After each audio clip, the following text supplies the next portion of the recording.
Bonjour à tous, bienvenue dans l'interview. Notre première invitée cette semaine est Loreton Collings. Bonjour. Bonjour. Présidente de la Fédération bruxelloise du Parti Socialiste, vice-première ministre et ministre de la Santé. On y reviendra en fin d'interview. On va commencer par la campagne électorale. Il y avait un congrès ce week-end pour le Parti Socialiste bruxellois. Vous êtes prête pour la campagne ?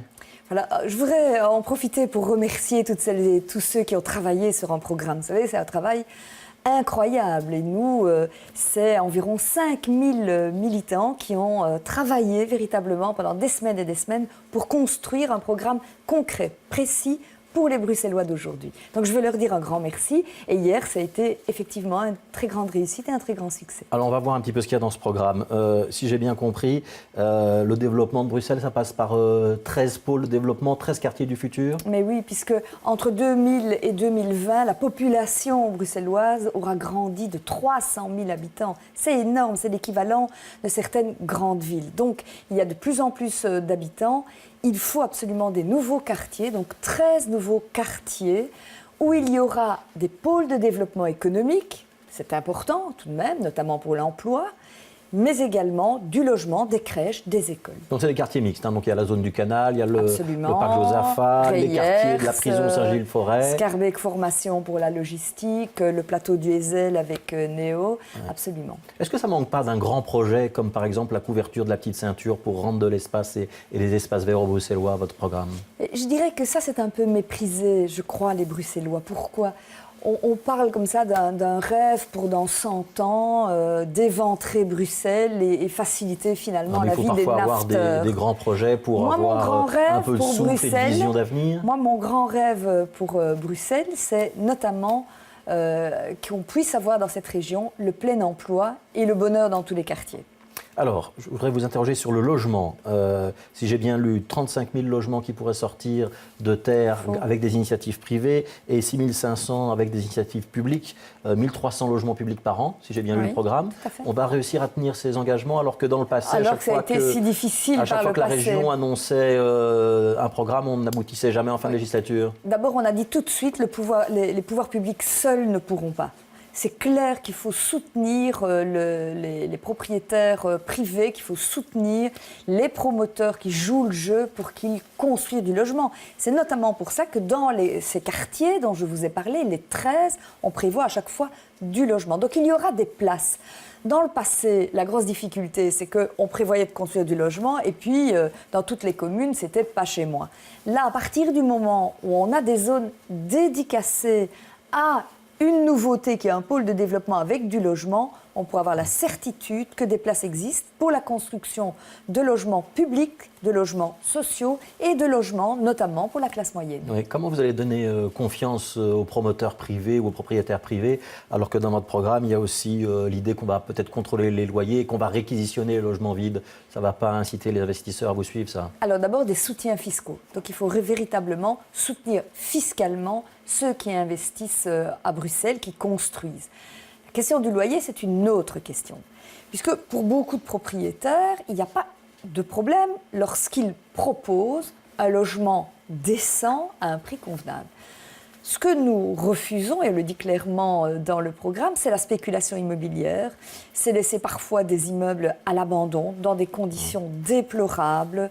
C'est demander des loyers indécents. Est-ce que vous savez qu'à Bruxelles, beaucoup plus que dans les autres régions, les loyers prennent parfois jusqu'à 40-50% des revenus. Ça, c'est totalement intenable. Donc, en même temps, on dit construisez Bruxelles, c'est l'avenir, c'est le cœur et l'avenir du pays. Mais en même temps, pour les propriétaires qui se moquent véritablement pour en mettre plein leur poche, on dit clairement non. Une grille des loyers de référence. Ceux qui jouent le jeu des loyers convenables, des soutiens fiscaux, les autres, des malus fiscaux. Oui, des malus fiscaux, ça veut dire que ce sera contraignant de respecter le plafond des loyers. Ça veut dire qu'on fera une grille des loyers et qu'il y aura une récompense ou une sanction selon qu'on respecte ou pas ces grilles. Mais on n'encadrera pas de manière coercitive les loyers alors ? Si, puisque si vous n'avez pas... On sera pénalisé fiscalement, voilà, mais on pourra quand même aller au-delà. Non, on n'ira pas au-delà.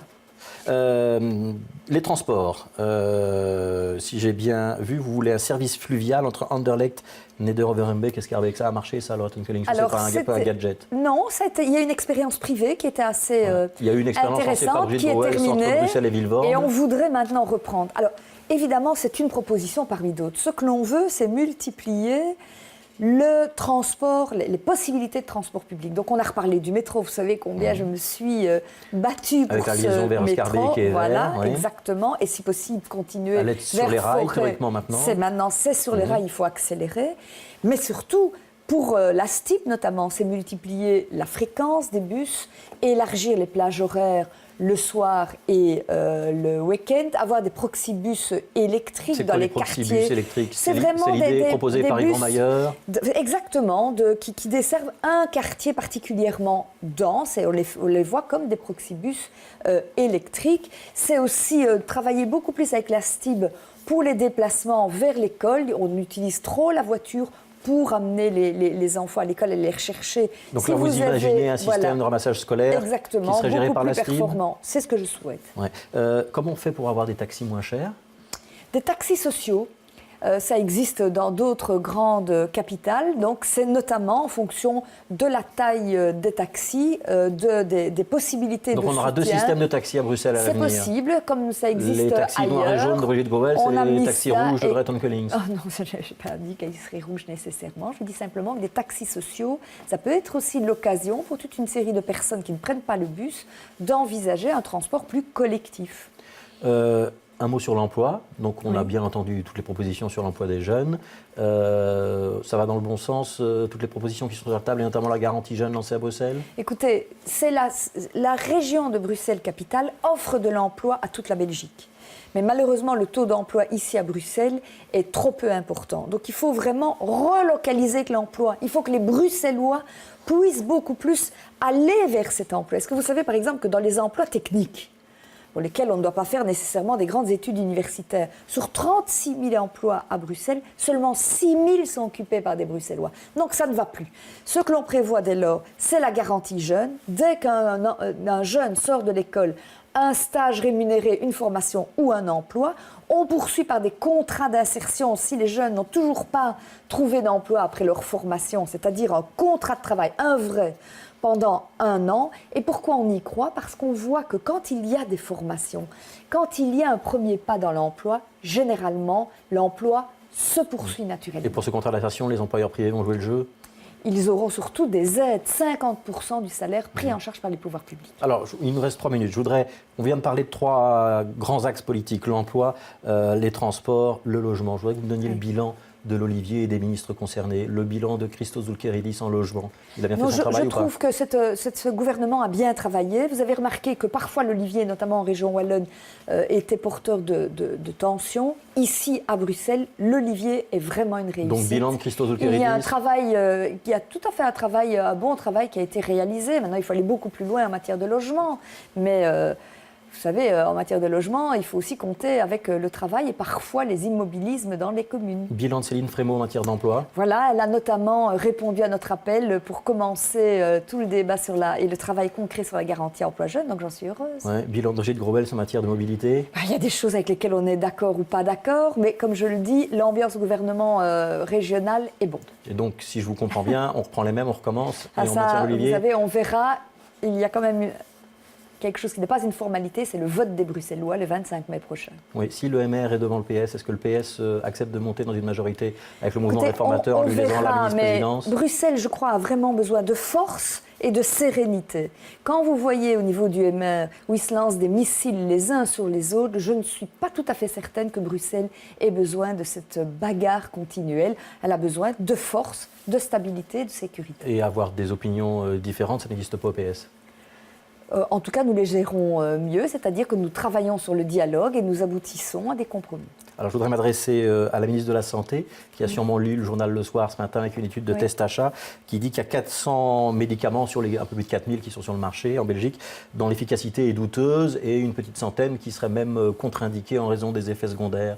Est-ce que vous allez vous appuyer sur l'étude de test achat pour supprimer certains médicaments? Alors, tous les médicaments sont efficaces. Pour qu'ils puissent être acceptés avec le nom de médicament, il faut qu'au niveau européen, au niveau du pays, il y ait eu des études cliniques.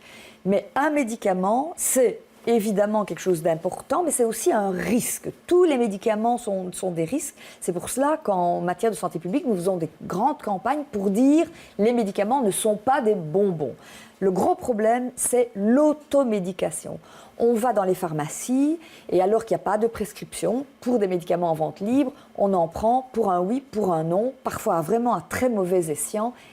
Et c'est là qu'il y a un vrai problème pour la santé. Ça veut dire que l'étude de test achat ne vous affole pas beaucoup? Non, c'est une étude extrêmement importante. Je vous dirais aussi, même pour les médicaments prescrits, mais il faut alors proposer une alternative. Regardez les médicaments pour les dépressions. On en donne comme ça des petites pilules qui ne servent pas nécessairement à grand-chose, qui parfois font plus de mal que de bien.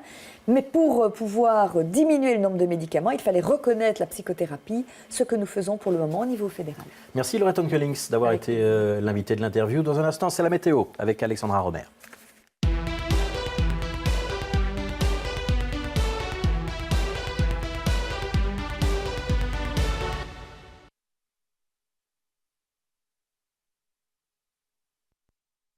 La semaine